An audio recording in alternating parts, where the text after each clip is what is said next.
Good morning. It is December 21st, 2021. We're in the chamber for the commissioners meeting. We have a full slate of commissioners. Administrator Keith Johnson, clerk of the board. And at this time, I'll call the meeting to order and ask you to please rise and join me in the Pledge of Allegiance. I pledge allegiance to the flag of the United States of America and to the republic for which it stands, one nation, under God, indivisible, with liberty and justice for all.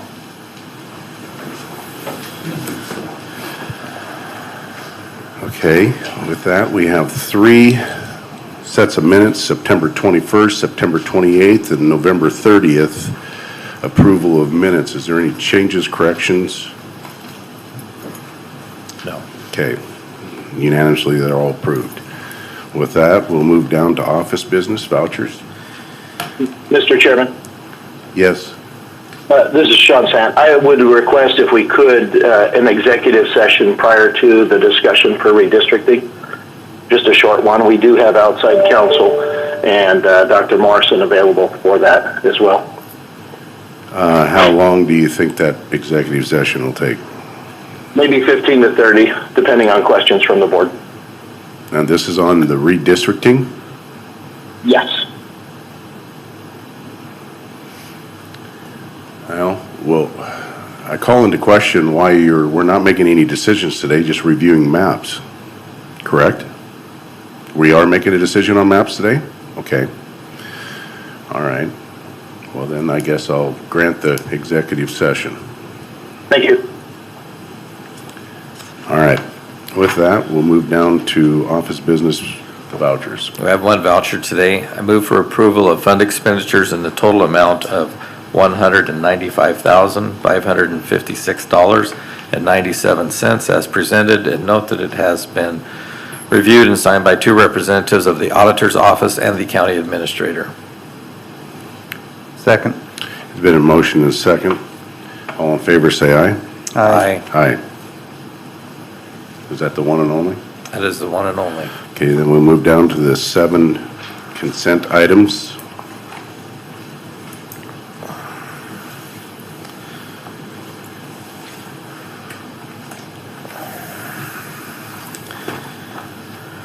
Move for approval of consent agenda items 1 through 7.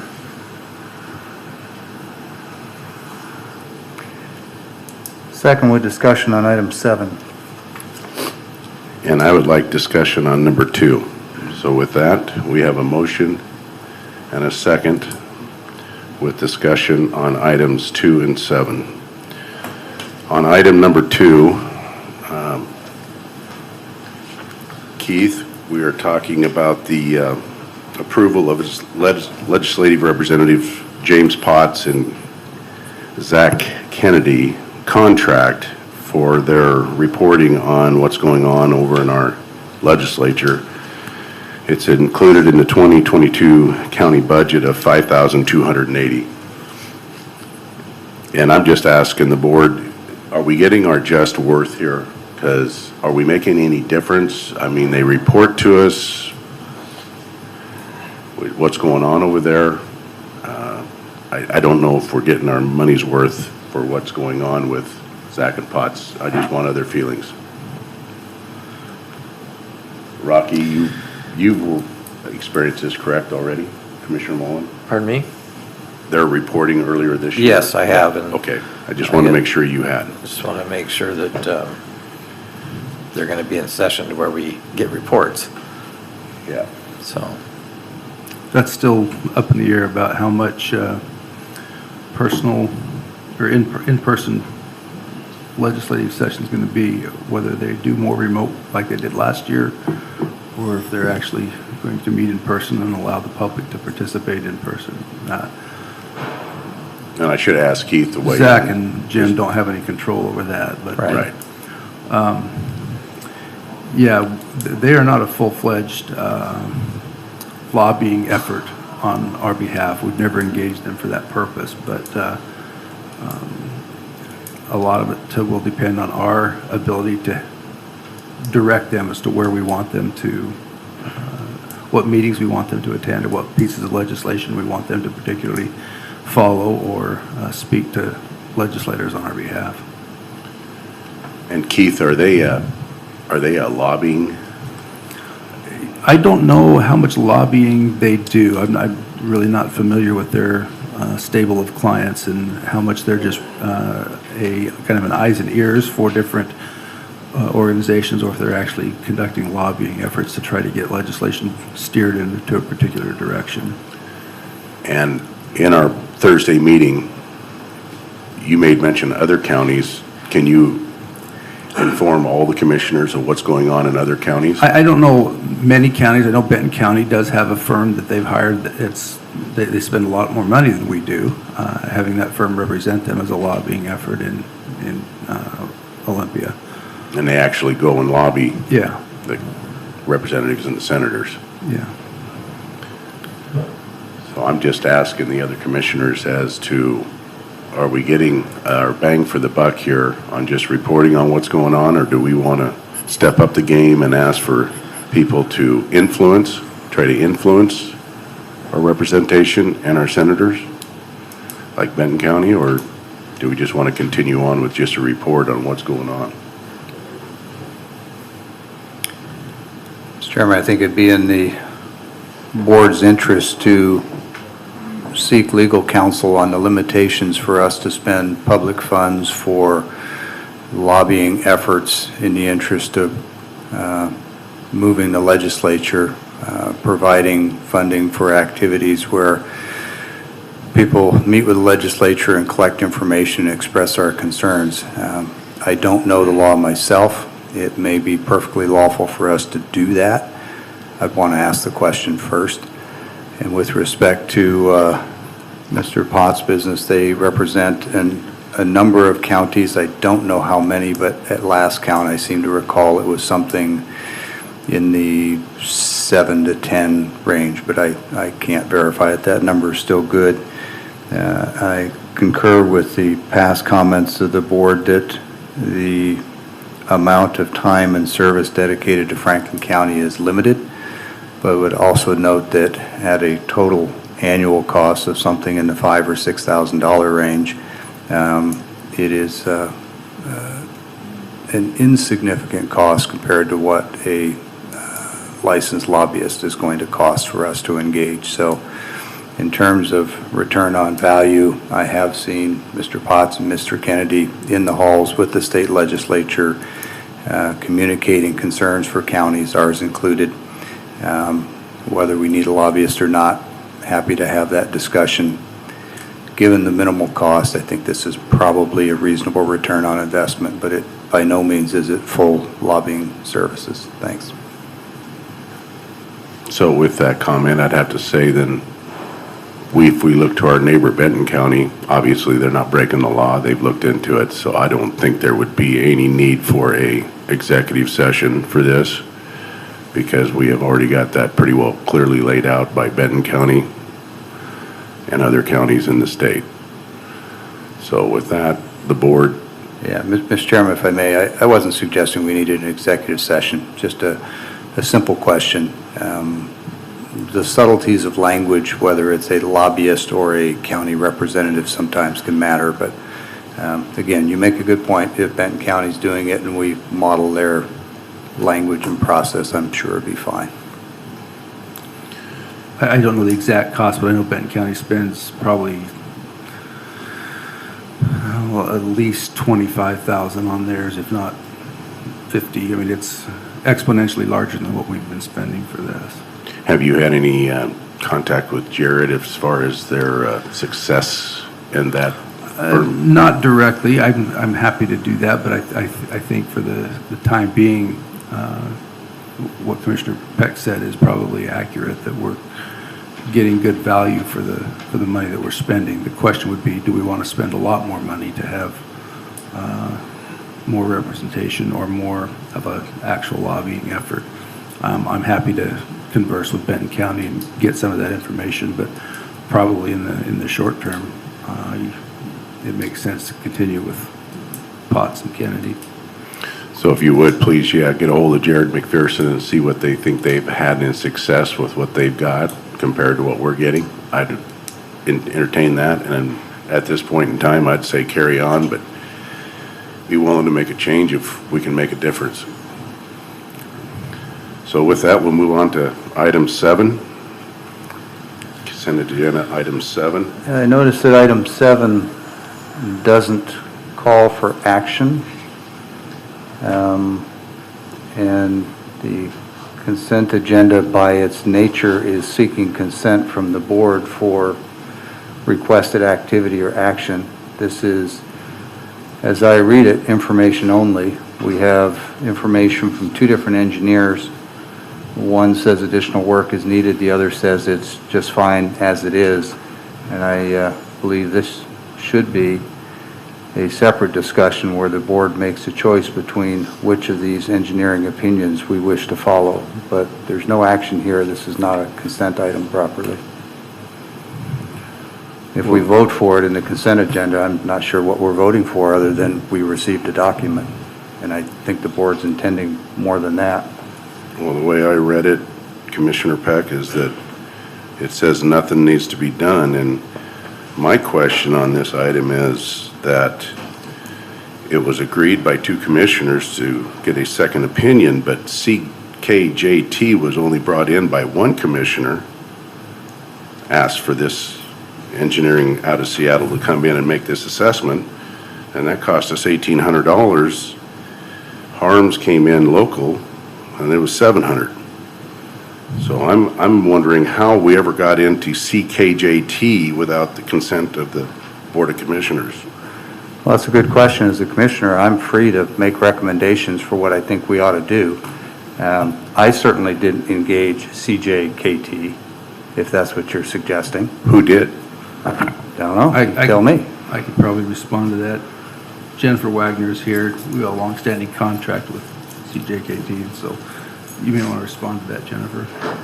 Hi. CKJT was here doing other work for the IS server room that is budgeted for next year.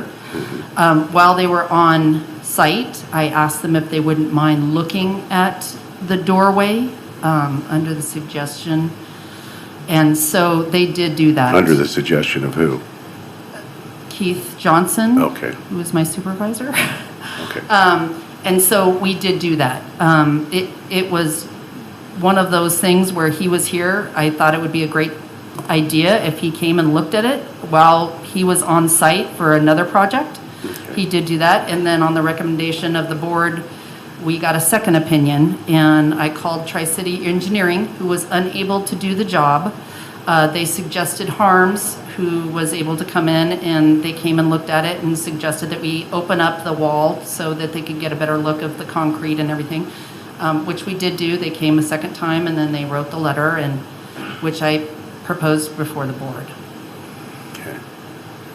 In our previous meeting, I remember Commissioner Peck telling you that he made the assessment that the doorway needed to be moved and that he was strongly urging that you move that cutting of that doorway to another location other than where it's at right now, but that you informed him that a lot more of the ducking and other stuff would have to be moved.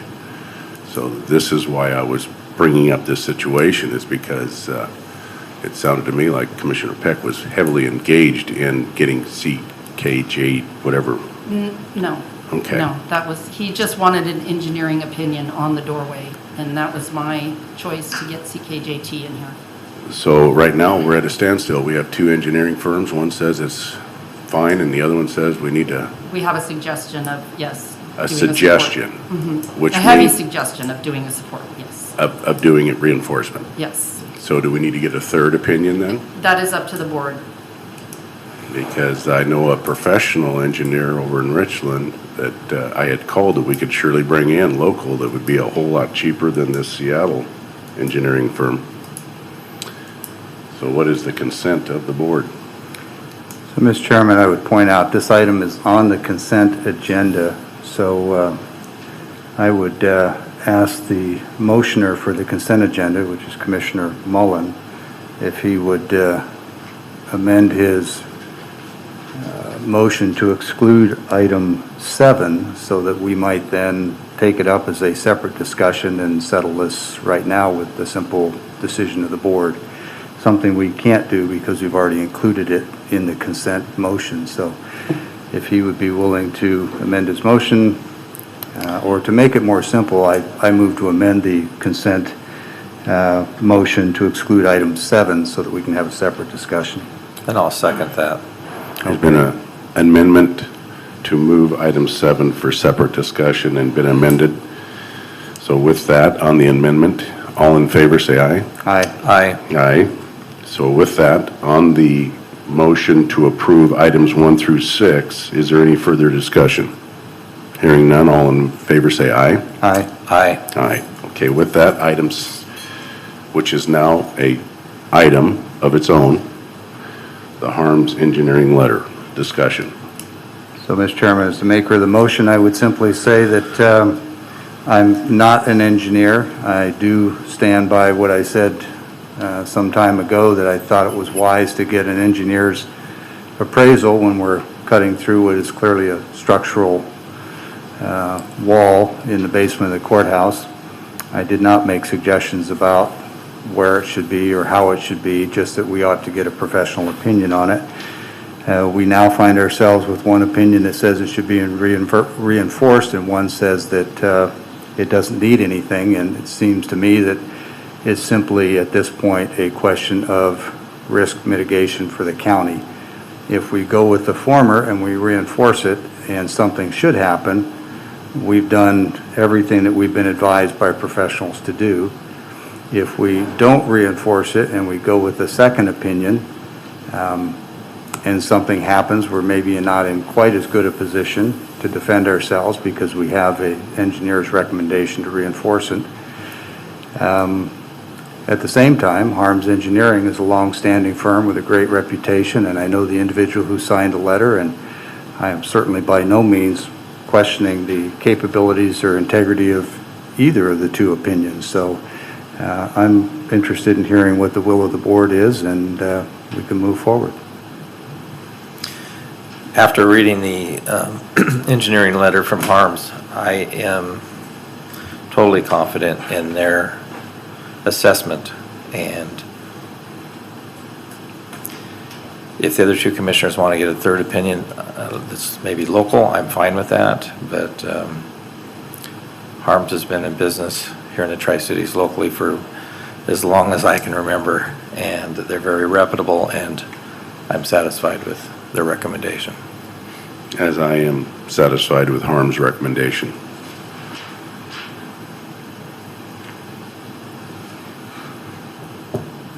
So with that, is there a motion?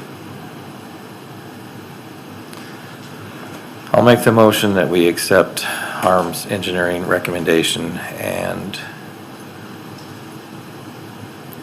conclude that the opening is sufficient and meets the required area of support. Second? There's been a motion and a second to accept Harms Engineering letter of structural strength for the opening cut-in to the assessor's office. All in favor, say aye. Aye. Aye. Opposed? Nay. Okay, with that, we'll move down to commissioner and administrative updates. Keith? Yes, thank you, Mr. Chairman. Over the past week, obviously been spending a lot of time on redistricting. We're going to be talking about a little later this morning.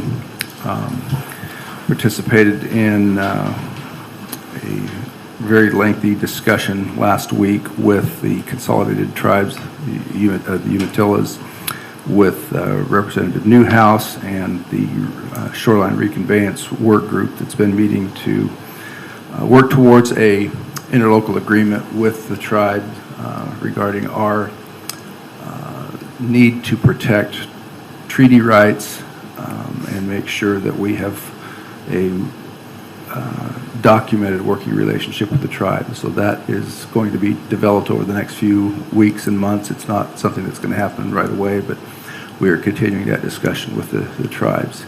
It was good to have Representative Newhouse participate. He's the lead congressman in terms of this legislation that has to be approved through Congress. And his office is very instrumental in gathering the information and helping maintain those relationships with the federal tribes that we're going to be working with. So those are the two of the big things we've been working on. Obviously, still got some work on ARPA to do, some year-end budget and planning work that we're doing, and continuing on some of those same efforts. Commissioner Peck? Let's see, last week had a regularly scheduled meeting with the Greater Columbia Behavioral Health Organization. It is budget time. Also went over, excuse me, organizational policies and annual appraisals for employees. Was in the same 2-hour shoreline reconveyance meeting with Keith and Congressman Newhouse. Had a rural revolving loan fund meeting under the Benton Franklin Council of Governments, where we amended 2 existing loans and approved a new loan for a small business over in the Broadmoor Mall complex off of Sandifer. And then Benton Franklin Council of Governments and Economic Development District meeting on Friday. And then another Greater Columbia Behavioral Health special meeting from about starting at 5 p.m. last night on final budget adjustments and approval, and then a very short meeting with WASAC on planning for the Legislative Steering Committee activities when the legislature convenes January 10th. Commissioner Mullen? Attended via Zoom the Emergency Management Exit Conference. Everything there was in good order, and just want to say that Sean Davis does an outstanding job as the director of the Franklin County Emergency Management. Also attended the local decision makers teleconference, also the Benton Franklin Board of Health board meeting. I was nominated to be the chair of the Board of Health with Will McKay as the vice chair for 2022. Also met with Billy Gunn, who is a representative from the Colville Confederate Tribes. We should start seeing some work out there on the Travel Plaza at King City. This will be the first part of construction out there. It will also be right next door to Love's Truck Stop, which I believe has already started to do a little bit of groundwork out there. The travel plazas will be side by side. That is what I have for last week. Alrighty, my week was the Franklin County Budget Review. We weren't able to have that meeting because of conflict with Hanford Communities, but our budget is still looking very, very, very sound. Got a lot of sales tax revenue coming in from people shopping at home, and I encourage them to keep doing that instead of going to the mall so that we can get the revenue to here in Franklin County. Hanford Communities meeting was pretty informational. Keith also was on that. Board of Health, yes, congratulations, Rocky, on becoming the chairman for the Board of Health. Look forward to your leadership. Met also with the guy from the Colville Indian Reservation. The law library out at CBC gave us notice that they're asking us to move our law library out of the CBC campus, which is very troubling to me because it's the rule of law is something that this great republic of the United States was built on, and it needs to be there for all students in college, junior college, any university, to be able to read up on the rule of law and use it in their favor. The Port of Pasco, lengthy meeting, boy, they got a lot going on. They have a lot of things happening, and it's pretty energetic over there at the Port of Pasco. So that's the end of my report, and with that, we'll move down to public comment. Come to the mic, please. First of all, Merry Christmas to everyone in this room. I hope you're able to celebrate with your family. Second of all, Why did you pass an agenda that in bold red says that everybody's required to wear a mask in here, but 2 of you aren't wearing a mask, and you have at least 3 audience members, including 2 prominent redistricting committee members who aren't wearing masks? Rule of law is important. The Republic operates off of rule of law, does it not? And the second question I got to ask, and I'm sure I'm going to get an answer later in the meeting, but gosh darn it, as a member of the public, got to do it.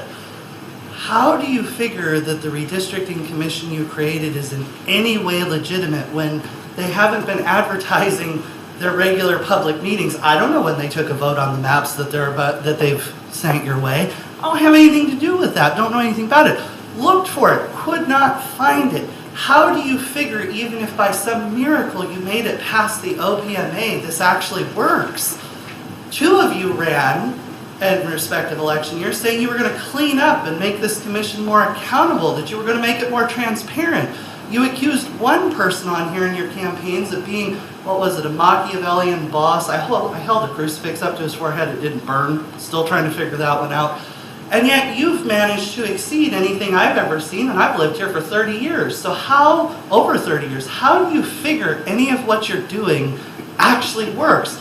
And where's your doctor's note? As a public official, if you supposedly don't have to wear the mask because you're exempt, I'd like to see the documentation. Come on, pony up. You put the cards on the table, let's see them. I'm calling you out. Why aren't you wearing the mask, Rocky? Why aren't you wearing the mask, Clint?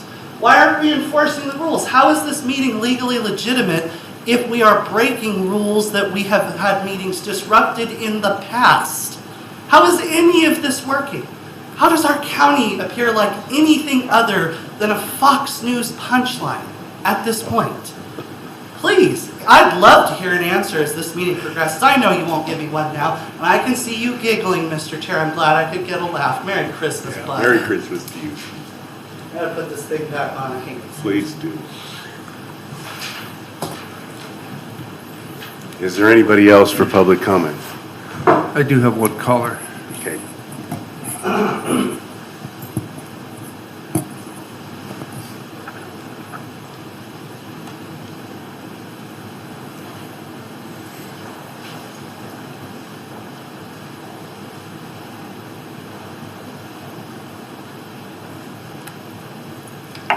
Good morning. Is this Wanda? It is. You have the floor for 3 minutes. Okay, thank you. So I was just calling in. I agree that we should maybe vote on the maps next week. There's a lot of people that didn't realize that the maps were going to be voted on today, but I do think that the maps should be presented today so that we could see what the options are, what the commissioners are going to be voting on. The public should know that before a vote is taken. So I would appreciate that if we could postpone the actual vote on the maps, if the commissioners could. And anyhow, I don't know that if people are so fearful that Commissioner Didier isn't wearing a face mask, they could get on Zoom. He is the chair of the commission, and as the chair, he is required to be in the room, but really those that don't want to be around someone not wearing a mask doesn't have to. And I would also like people to please, that are so intent on saying the law is more important than the Constitution, please come with a study, the peer-reviewed study that show that face masks stop the spread. So if they would do that instead of going on and on about the law, instead of the Constitution, because it was legal at one point to kill Mormons in Missouri, and it was once legal to have slaves. It doesn't mean it was constitutionally right, and the best way to protect the Constitution, to preserve it, is for people that are in office to not obey unconstitutional laws, therefore pushing it to the court and then presenting the evidence in the court. So that is what Commissioner Didier and Commissioner Mullen are doing, is they are protecting the Constitution. So I really appreciate them. Thank you. Have a good day. Is there anybody else for public comment? Anybody on the phone, Keith? No? Nobody in the audience. Okay, with that, we'll move down to Certificate of Appreciation, Matt Mahoney. 21 years of service to Franklin County. Third. 31 years of service to Franklin County. Excuse me, I misread it. 31 years. Wow. On behalf of Franklin County, I'd like to express our gratitude for your faithful service in Franklin County Public Works Department starting September 10th of 1990. The Public Works Director from October 12th through January 3rd, 2021. Your contributions to the county and your years of service have been invaluable. Please accept this certificate of appreciation for your dedication and professionalism. We hope you know just how much we respect you and have valued you as a colleague. You will be missed in Franklin County. And I'd also like to say he's one heck of a drum player too in his band. Matt, we thank you so much. Any other commissioners would like to say something, please do.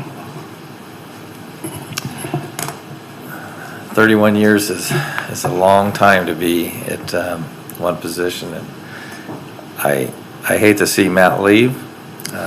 He takes with him a great wealth of knowledge, and he was always more than available whenever I had a question for him. And I truly hate to see him leave, and I'm sure that the community is going to miss him as well. Matt, I wish you all the best and success in your future endeavors. Mr. Mahoney was one of the first people I met when I became a commissioner in January of 2009. And I still remember having a conversation with him where he was helping me get up to speed on what the Public Works mission was and how it fit into the county's overall goals. And I remember him saying that he had started his career with Franklin County and he loved Franklin County, he loved working here, and he was going to make it his goal to do his entire career right here at Franklin County Public Works. And in subsequent conversations, he's told me that he never ever thought that he would leave Franklin County, but yet he has. So that's a tremendous loss for us, and we wish him well. Thanks. Keith? Yeah, I just, as a personal note, express my appreciation to Matt for his loyal service to Franklin County, his very professional and helpful advice to me, and support for the employees in his shop at Public Works, and his taking on a lot of extra duties, providing some oversight to the planning and building department when they were short-staffed and needed it. Matt has been a leader on a number of fronts in terms of helping the county develop new policies that needed to be done that were not necessarily just related to Public Works, but related to how we handle accounting and procurement functions in Franklin County.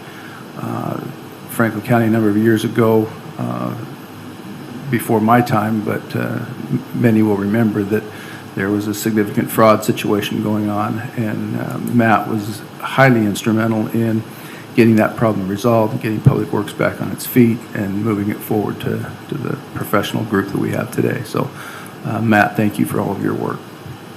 Hi, Craig, are you here to receive this for Matt?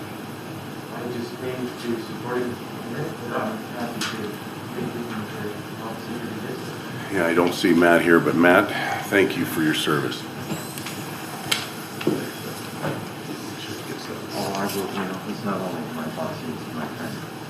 We've been here together since I came in 91, so it's a long time. All right, with that, we'll move down to redistricting discussion. Keith? Yeah, it sounds like we've had a request for a executive session. So at this time, I'm going to request that executive session. Under Mr. Chairman, I would move that the executive session be under RCW 42.30.110 subsection 1I to discuss with legal counsel matters relating to litigation or potential litigation, I anticipate 15 to 30 minutes if we want to go 30 minutes with the reservation to come out early if needed. And I would ask that myself, Jen Johnson, outside counsel Brittany Ward, and Dr. Morrison be allowed to participate with the commissioners and the board for that. And I will come on, and I will come on down for that to facilitate initiating the call-in for those parties. I would add myself and Michael Morgan from our staff to be able to participate in that executive session. Oh, and yeah, Jennifer and Karen, I'm looking right at you, be able to participate in that as well. Thank you. So we're going to go into executive session for Matt. He said. Well, it's up to 30 minutes with the option of coming out early. Yeah, Sean said 15 to 30, so I was just curious.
We've come out of, you ready, Karen? We've come out of executive session. We're going to go back into executive session for 10 minutes, is what you said, Sean? Yes. 10-minute extension. Okay, same.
NRC better state participants.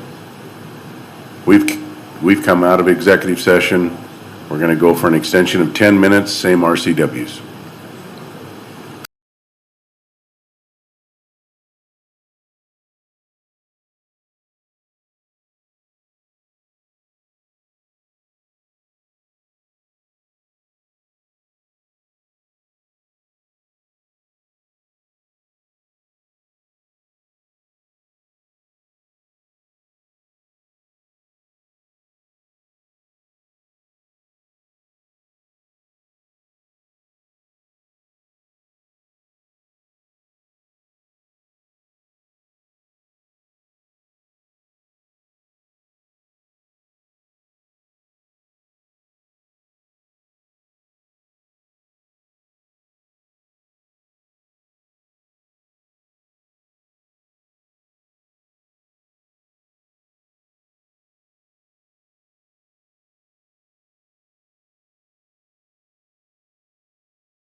Okay.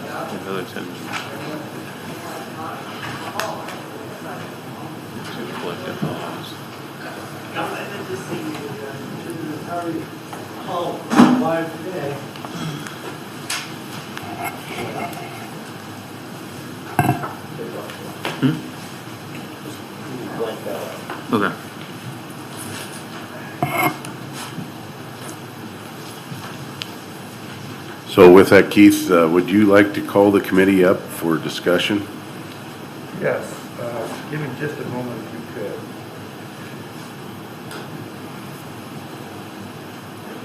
Okay, thank you. Yes, I think everybody that's on. We've come out of executive session and we're in regular session. Yes, the Redistricting Committee had met and has submitted 4 proposals for the board to consider. I'd like to invite Cindy Hayes, who's the chairman of the committee, to the podium, if she wouldn't mind, and just provide some brief introductory remarks, and I will follow Cindy, up. if you'd like to sit down, you're Lupe welcome. Cardenas from the committee is also here, and we had good participation. But Cindy, let me ask you to start, and then I'll add some comments. Okay. The Redistricting Committee held public meetings in Mesa, Connell, and 2 places in Pasco. Cindy, if I might interrupt right now, we've already had one Okay. complaint that they could not find that these were posted. Were they posted? Yes. They were posted to the public. Yes, they were posted in the public. I know they were in the Graphic. I believe they were in a few of the Hispanic papers. Yes, they were. Thank you. Based on the input of the public meetings and comments, and we also met with the demographer, the committee developed 6 potential options for consideration. Each committee member at the last meeting that was present, excluding myself, voted their top 3 choices and ranked their preferences. Points were assigned as 3 points for the top choice, 2 points for the second choice, 1 point for the third choice for each committee member voting. That vote resulted in 4 map options being forwarded to the county commissioners.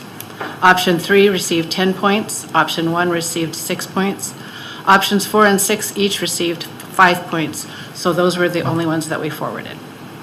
We also took a second vote to consider whether the committee desired the district-only elections in both the primary and general election, or to maintain the district-only in the primary and at-large in the general. And it was determined by the majority of committee members that we wanted to maintain the current district-only primary and at-large at general elections. And that recommendation was also forwarded to the Board of County Commissioners. Thank you. I just add a couple of comments. The public hearings that we held were advertised in both the Graphic and the Herald, as well as local media channels, both in English and Spanish, and on our website. Yes. There were work meetings of the Redistricting Committee where we met that we did not advertise those meetings. They were not intended to be public meetings. It's when we had deliberations amongst ourselves and reviewed these proposals that would be brought forward. Those are advisory type meetings in which the board can digest the public comments that they received, and we are making proposals no different than a staff meeting would be for some issue that the Board of Commissioners is receiving. As I understand the OPMA from our legal counsel is that we were required to publish and make those part of the OPMA, those public hearings, but those staff work meetings were not subject to the OPMA. Also recognizing that whatever the Redistricting Committee recommends to this board is not a vote or a decision. It's only this board that can vote or make a decision. Exactly. And the board is free to accept one of the recommendations of the Redistricting Committee or free to ignore it. You're under no obligation to abide by those recommendations. So at this point, those 4 maps that we have are simply just recommendations from this committee who gathered the public input. The original resolution that created the Redistricting Committee did ask for 3 proposed maps. As Cindy just pointed out, the maps that are tied for our 3rd or 4th choice with 5 points each, that was the reason that the committee recommended bringing them both before the commission, is they received the equal number of points in the. Which option received the second amount of votes? Which option was The that? first one, I'll go through all of them. Yeah, The first please. one was what we call option 3. That 10 had votes. 10 points. Yeah. And then option 1 had 6 points. Options 4 and option 6 each had 5 points. Options 2 and option 5, just FYI, each only had 2 points. Okay. So, if I may, first off, thanks for volunteering your time. This is probably not the most enjoyable committee process that one could have put their hand up to volunteer for, so thank you for doing that. These meetings that were intended for public participation were advertised. I saw the advertisements myself, and thank you for making sure that got done. There were public hearings at each of these where these maps were presented so the public could comment on them, right? Correct. Okay. Did all 6 of the maps get a public hearing? I'm told that map 6 was created in a process that had no public hearing, and I'm trying to discern if that's true. I don't believe that number 6 did.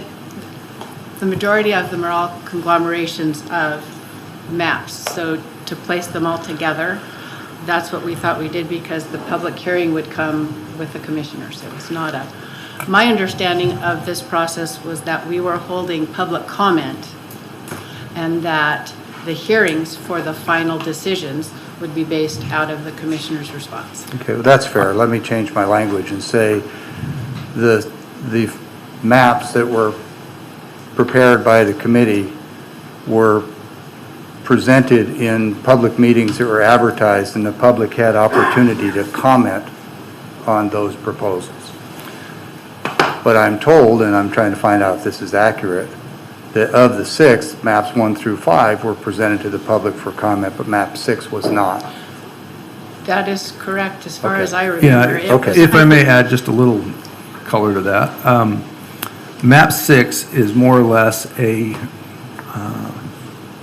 revision of the process we went through in looking at maps 1 through 5. Well, forgive me, Mr. Administrator, but it's option 6. It's its own separate map. How it got there is the next topic I'm going to go into, but go ahead. Okay. Yeah, at the public hearings, we did not, for example, put up map 1 and say, what do you think of this map? All 5 maps were on different monitors at the front of the room that people could see. Frankly, I don't recall very many comments at all saying, I like what you've done on map 1, don't like what you've done on map 2, map 3 is acceptable. That wasn't the way things went. It was people giving general comments about philosophically how they would like to see maps drawn for the county. In particular, we heard at least 2 of the hearings this suggestion that both rural and urban interests needed to be represented in each district. That was a common theme of some of the public comments. So I don't want to suggest that we treated map 6 so differently that it is more unique, but it was not a map that was displayed for the public at the time we held those public meetings. It was developed by the committee after we had those public hearings. It also was based partially on after we spoke to the demographer, and he kind of led us through things that we needed to look at. It allowed us to combine what we had already been looking at into a better form. Yeah, I don't have any sense that you weren't trying to come up with the best possible maps. I don't mean to suggest that. Everybody's intent, I'm sure, was good. It was just that we had 6 maps. The public had the benefit of seeing and commenting on 5, 1 through 5, and didn't have the same benefit on 6. That was the point that I was looking to make. And as for the rest of it in the process, it may not be necessary to even go into that, but we'll see. The second point I want to make quickly was you talked about district-only voting. Keith, I don't recall, was there something in the charter for the committee to give a recommendation on district-only? The resolution did ask us to consider that issue. And make a recommendation. And make a recommendation? Yeah. Okay, well, my apologies, I forgot that. Thank you. So Cindy, if I may ask, what was the vote on that district only? How did that come out? The majority was they wanted it left as it is now. The majority? A strong majority or a weak majority? Because how many were It was, there? it was a clear majority. It was clear. Yeah, Good. I can, I've got notes here. As a commissioner representing the people, and we have the people volunteer and come forward, and I think we need to strongly consider what the people have requested. There were 4 votes in favor of district only in the primary and at-large in the general of the 6, for the 6. So. Is there anything else that you would like to No, sir. mention? Well, we thank you so much for your time and effort. Really appreciate it.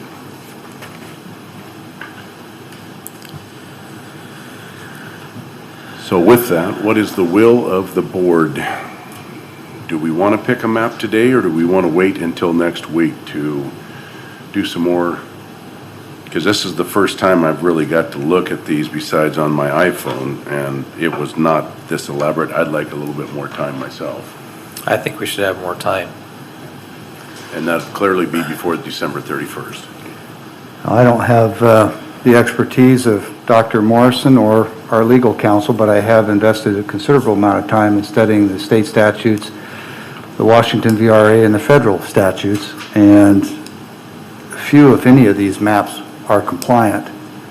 They, in some respects, come close, but I think it's in our best interest to take the time to get a map that we can agree on that also is compliant with the laws that are being put in front of us in this current litigation. Only makes sense. So we're all in agreement to wait till So next week? if I may finish, there are 2 particular areas that I would ask that our legal counsel and Dr. Morrison look at. One is that most of these maps for the portion of Pasco that we refer to as East Pasco, they'll have from 395 all the way to the Snake River. And we know from past experience that that is a super majority, and it's packing. And so that's an area that district needs to be looked at for that reason. And then we also need to look closely at the maps that take the urban area and split it into 3 areas, because I believe it violates the compact rule under state statute, and it also violates the federal statute for the splitting of communities of common interest, and then further the VRA, because if you look at the distribution of minority Hispanic population, North Central Pasco, that's the piece that gets separated out and it gets diluted by the North County portion District 3, which is exactly the concept that got us into a lawsuit, excuse me, a lawsuit to start with. So I wanted to get those on the record as areas of concern. Thank you. Thank you very much, Commissioner Peck, for your opinion. So with that, we'll wait for next week's meeting to make a decision on a map. We'll move down to commissioner assignments. Before we leave that, if I may just ask one question for Absolutely. actually to help you next week. With the exception of what we've seen today in map 6, that there's a difference between the printed version that you have and what's currently on the website. Yeah. Are there any other modifications to these 4 proposals? And let me make sure, we're only going to consider those 4 proposals. We're not considering option 2 or option 5. Is that consistent? 1, 3, 4, and 6 is what, right? Right. Is that still? I don't want to throw an option 2 out, so. You do want to throw it out? I do not want to. So you want it in, okay, well. then So we'll I have- think that the committee has recommended 1, 3, 4, and 6. And if I look at option 2,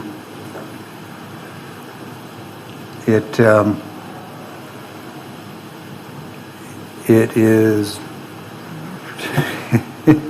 it's the very thing that has us in litigation now, but I see no way that option 2 even comes close to passing for our legal challenge. So I'm in favor of doing analysis of the 4 that were presented. If the desire is to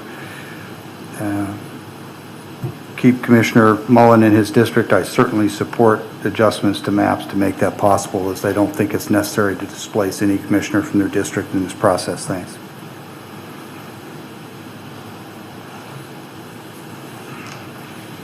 Just for the last point, for the benefit of the public that's been listening to this or observing this today, whatever map the commissioners decide is the map to go forward is still subject to public input, public hearing, and change. It is not a final map. It meets the statutory requirement that we adopt essentially a proposed map by the end of the year. That will be the purpose of next week's meeting, is to fulfill that statutory requirement. That triggers a whole new wave of public hearing and public input that may change the map as we move forward. And you know, in the interest of fairness and treating my fellow commissioners as I would hope to be treated, I'm willing to look at option 2. I just would like some legal input as to whether or not, I don't want to approve a map that we're going to go to court with and have it shoved down our throats. So I'm willing to look at 2 and get legal counsel on it. So Well, let's include map 2 then. We can look at 1, 2, 3, and 1, 2, 3, 4, and 6. All right. So with that, we'll move down to commissioner assignments.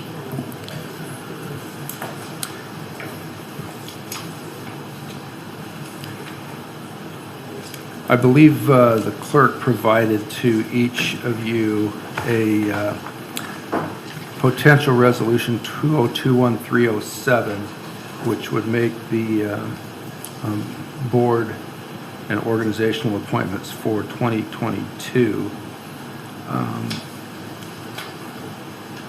One minor change that I would recommend is that Good Roads and the Transportation Association, the Benton Franklin Walla Walla, which Commissioner Mullen is tentatively assigned for, and then the Good Roads and Transportation Association for Washington State, which Commissioner Peck is currently assigned for. I believe it would make more sense and provide more seamless information if the same individual represented in both of those organizations. Well, I concur. The state committee meets infrequently at best, maybe only once or twice a year. And I have discovered that discussions in that group tend to speak to the regional discussions and vice versa. So I would ask Commissioner Mullen if he'd be willing to pick up that extra meeting or 2 a year and serve on the state committee as well as the regional one. Yes, I could do that. Then That was an easy fix. yeah, then there was one other change from the original draft of this that went out, and that's the Hanford Area Economic Investment Fund Committee, short term is HAFIC. That organization selects their board members, and they had already selected Commissioner Peck for that. So in the original draft, it had shown as a board-appointed position. And to my knowledge, those are the only 2 changes that were needed before adoption of the resolution.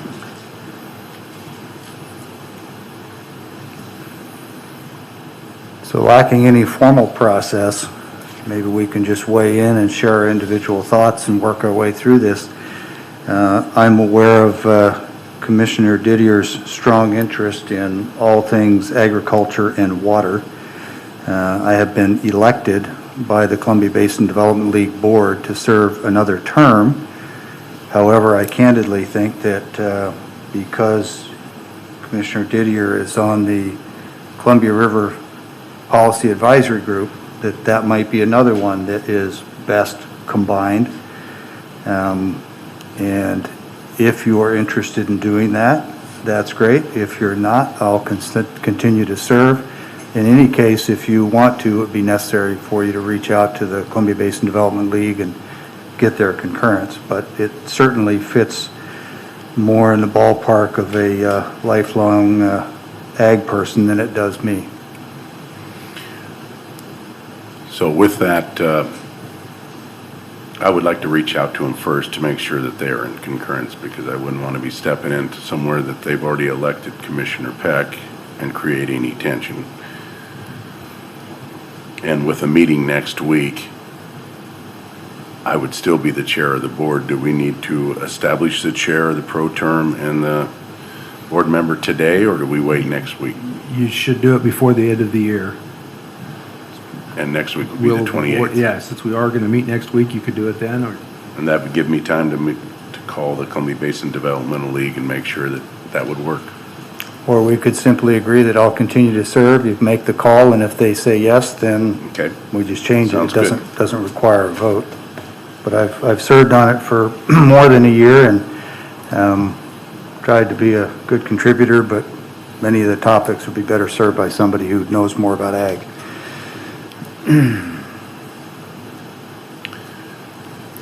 The only concern I had has already been addressed, so I have no other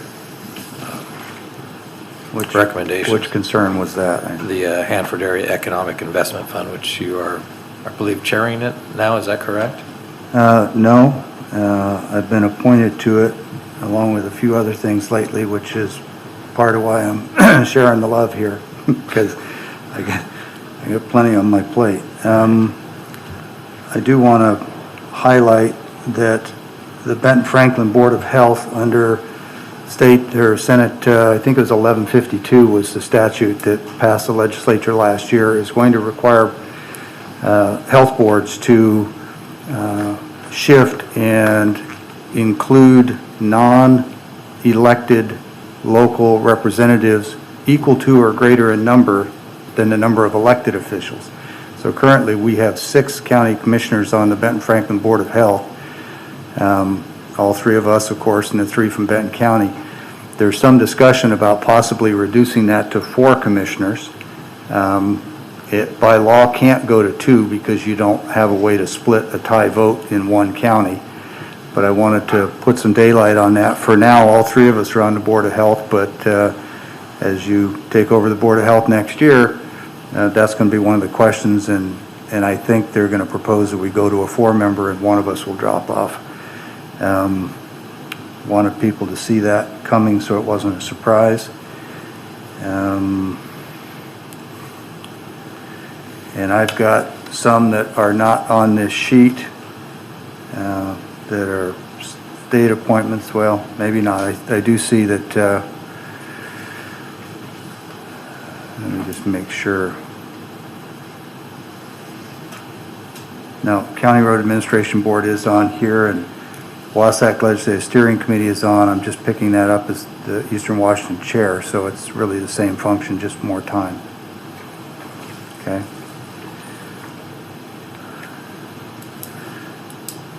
So other than that, I would just ask my fellow commissioners to express their intentions for the board chair and pro tem seats for 2022.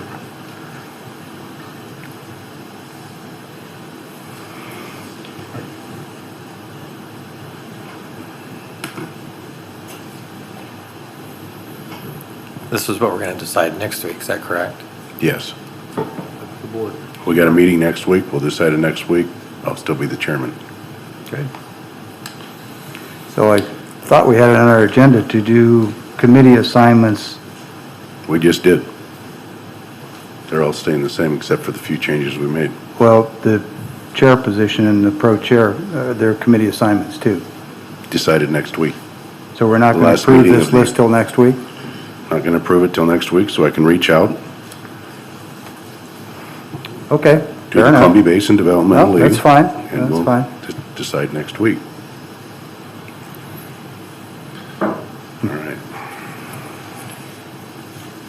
So with that, Keith, we're down to administration office business. Yeah, there was an item that came up yesterday. It may have been resolved since then, but I thought I'd better bring it up just in case. We are a member of what's called the Hanford Communities with Benton County and the cities in the region. Commissioner Didier sits on their board. We have learned in the last 24 hours that our interlocal agreement with those organizations expires December 31st. And so I had intended on asking for permission from this board to sign a temporary extension of that ILA until we could get a new one drafted and approved. I think we may have already worked that out, but just in the event that that is an issue, I would ask the board's consideration of allowing me to sign a short-term extension so we can get the ILA adopted. Just a consensus, Keith? Yeah. You have my consent? Any Yes. objection to that? Then I also need to point out, Governor Inslee announced Friday that the long-term care tax that was scheduled to be implemented on January 1st has been delayed at least until April. So our payroll folks and HR folks are going through answering a lot of questions of county employees about how that's going to impact them at this 11th hour announcement. In general, it's probably good that a tax is delayed, but it does create a lot of confusion, and those kinds of things don't just fix overnight in terms of it requires a adjustment in our payroll systems and programming. Those things take time, and it's unfortunate that they waited this long, but I want to make sure that the board and the public was aware of that. And worse yet, after they've arm wrestled people into going out and getting private insurance, if they decide to just scrap the whole plan, that's going to be just wonderful. Is that it, Keith? That's all I had for office business. Okay, so we're down to the second public comment. So anybody with public comment, please come forward.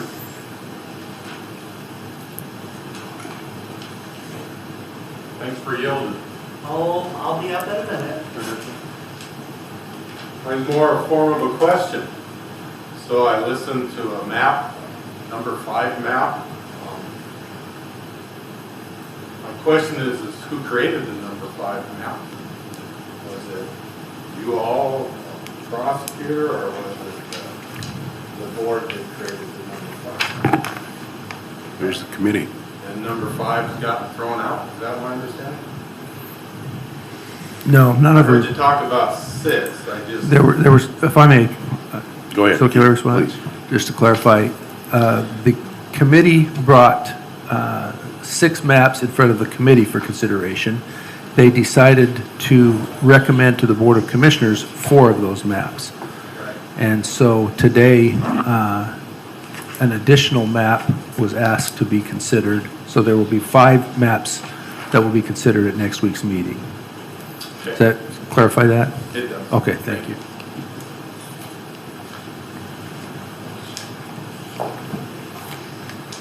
While we're clarifying things, you didn't advertise the work meetings for the Redistricting Commission. You advertised the public hearings. You didn't advertise the meetings where the commission was going to vote on what recommendations they were going to give this commission. And while I'm delighted to hear that there's a way around the OPMA, I'm kind of waiting to hear more. You still denied the public the opportunity to actually see these commissioners vote on what they were going to recommend to this body. I have no idea what discussion took place apparently behind the scenes in a boardroom that I didn't even know they were meeting at. So no, I'm so sorry, but if the county government is going to tell me that you did this right, no, you didn't. Number 1. Number 2, once again, 2 of you are not wearing masks, but you have it in bold red letters. You have it right over there that the members of the public are supposed to wear masks.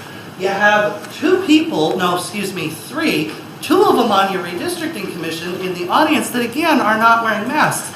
How is any of what you're doing right, legal, or in any way going to help us win a case that we are more likely than not to lose? What does any of what you're doing right now have to do with the campaign promises some of you ran on? How in any way, shape, or form is this county government not dysfunctional when you have a redistricting commission that takes votes behind closed doors that's quote-unquote staff, even though they're volunteers, and every other advisory board I've ever heard of has to follow the OPMA? How is it that you have any moral authority when 2 of you choose not to wear masks and claim it's civil disobedience off the camera? I'm not understanding what I'm seeing. I literally study politics partly for a living. I'm also a historian. I don't understand what I'm seeing, and I'm willing to bet a large number of the community doesn't get what we're seeing. And to have otherwise intelligent people that I've stood up at the podium try to tell and defend, try to tell me that somehow this is good, or that this is somehow being followed the way it's supposed to, that any of this makes sense? I must say, this is the first time I'm going to say this for some of you. I am well and truly disturbed and disappointed. This is not anything I thought I would ever have to see at a county level or any governing level. And to be honest with you, it's painful to watch. Oh, and by the way, just so we can all be on the same page, when you're accusing a fellow commissioner of somehow being shady or something, or doing something that they weren't supposed to, or having undue influence on a process, you might want to make sure that you have evidence of that and that you are able to present it, because it starts to look like the reason you're doing it isn't because the commissioner did something wrong, but maybe because you don't like them because you've had a political disagreement or two. You know, it starts to look like bullying, and it makes us look like crap. Thanks, guys.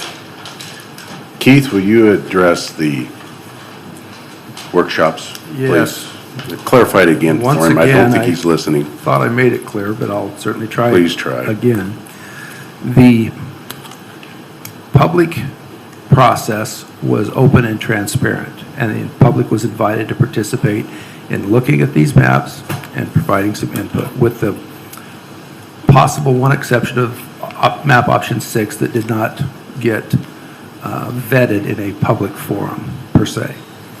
The staff meetings of the Redistricting Committee, where we met as a group, are not subject to the OPMA as an advisory council to this Board of Commissioners. They took votes in the sense of providing their preference, but those were not votes that are like a planning commission or something else. It was a way to collect the collective view of that committee to be advice brought forward to the Board of Commissioners. And as we saw today, the board decided to add one of the additional options that the committee did not recommend.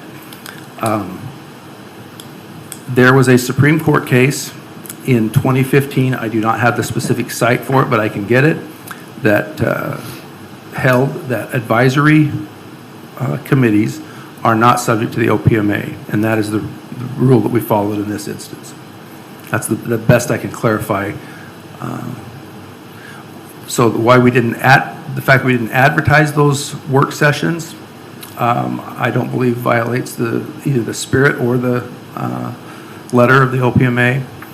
And if a member of the public had shown up, they would have been allowed to sit and observe, but they were not public meetings as we typically think of as public meetings.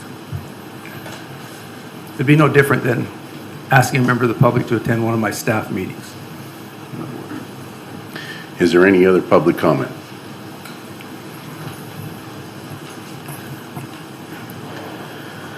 Good morning, Commissioners. I wondered if you could give us, the public, an explanation of why we're having so many private closed executive sessions. I don't understand. It's being said over and over with different whacks of the explanation of why, but we're being sued as a county, and I think that we should know what's going on. I'm certain that there's stuff that probably should be in private to an extent, but we don't get any explanation later. This is what we did and this is what we discussed. I don't, 4 months ago with the executive session, I have no idea what you guys talked about. I appreciate that decisions aren't made in those, well, in some cases they were, but I appreciate that, it's not supposed to be a place of making, but I think that we in the public deserve to know and have a right to know what happens, at least later, after the time of secrecy has passed. So can you speak to that, please? Thanks. Keith? Yes, certainly. The Open Public Meetings Act generally requires deliberations of this board to be held in public, where members of the public can observe what's going on. There are some very specific exemptions, and some of those are wiser choices than others perhaps, but discussing current litigation is one of those exceptions to the Open Public Meetings Act. There are times when this board needs to discuss with its legal counsel current litigation, litigation strategy, what facts we may or may not want to stipulate to. Those have an effect on the outcome of the litigation.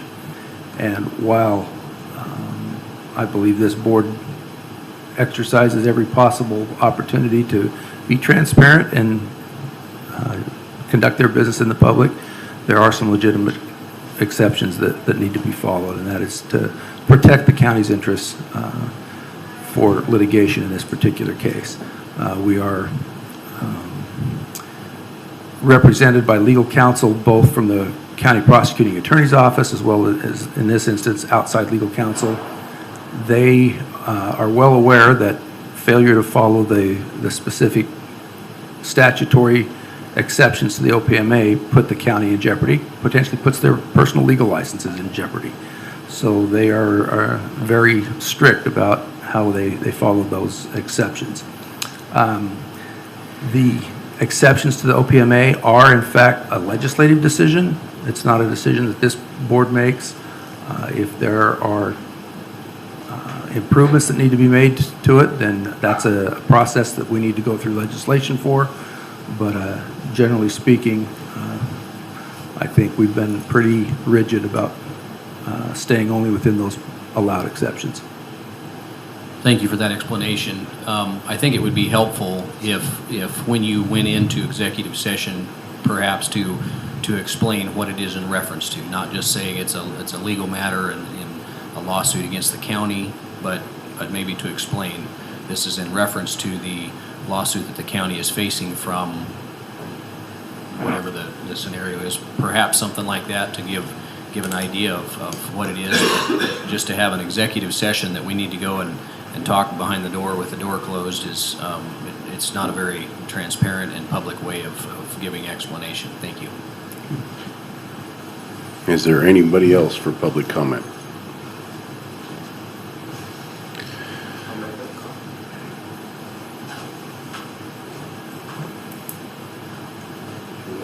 Cardenas. A committee member, thank you for serving, definitely helps, but I kind of got asked to join the committee. I want to address a couple questions that people asked. How do we come up with the maps? The committee is supposed to go out and give public input. We did as much as we can, and we come up with our own maps. That's and present those to you to make the best choice as possible to defend this county, and hopefully it'll be the best for us in the future. So for that, I'm glad that I will help with this. Maybe it's not what everybody wanted, but it's also hopefully what it will work for us in the future. So with that comments, that's all I needed to say. So it was a good process. Nobody pushed anybody. We took input. Thanks. And I'd like to say thank you to you, Lupi, and the other committee members that served on this and gave forth their time. I really appreciate the public's input. Let me come back to one more thing. The only thing I don't have in here, we didn't hear from Keith, and Keith was very instrumental, pretty much kept us,